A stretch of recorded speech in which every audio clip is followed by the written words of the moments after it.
overtime you do, the more money you make or the more income you produce. That is actually not true. False. That is actually far from true. And the reason why that is far from true is because when you attach your time to a result, your time is limited. So because your time is limited, the result that you can achieve in that time will always be limited. So the secret to this is you have to find a way to separate your time from the way you generate income. Here's an example. Right. You are a nurse, Yes. right? You worked 40 hours this week and you're getting paid $20 an hour. And your manager says, hey, do you want to work some OT? You're going to get time and a half. So instead of you getting 20, you're not going to get 30. You said, yeah, I'm going to do that time and a half. So you now go work 20 hours of OT. So you already did your 40, right? Which is 4 2's 8, which is your 800. Now you say, I'm going to do 20 hours of OT, which is now you're on 30, right? $30. That's working harder. What you could have done is say, hey, you know what? I'm good with this OT.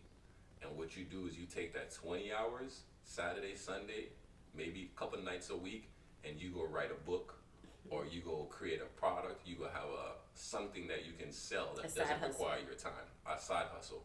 But I say, I'm gonna give you a specific thing because these specific things don't require you to fulfill. If you say, I wanna sell wigs, if you say, you know what, I work in a nursing home, the nurses be hurting their back, I'm gonna sell them back support, I'm gonna sell them waist trainer. I'm going to create a business that sells scrubs. Notice I didn't say a business that has a service because you're tired from your 40 hours. So now you need something that you can generate income that don't require your time.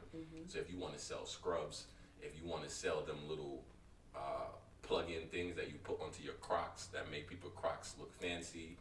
Giblets. Yeah. If you want to sell meal prep, if you say I want to create, but meal prep you got to go prep the food. Right. We want to create something that you can only create it once, and then you could just. I had a guy who used to sell perfume. Yeah. He knew when we got paid, and he was there like every Thursday and Friday, Yeah. and he would leave there with like a good grand.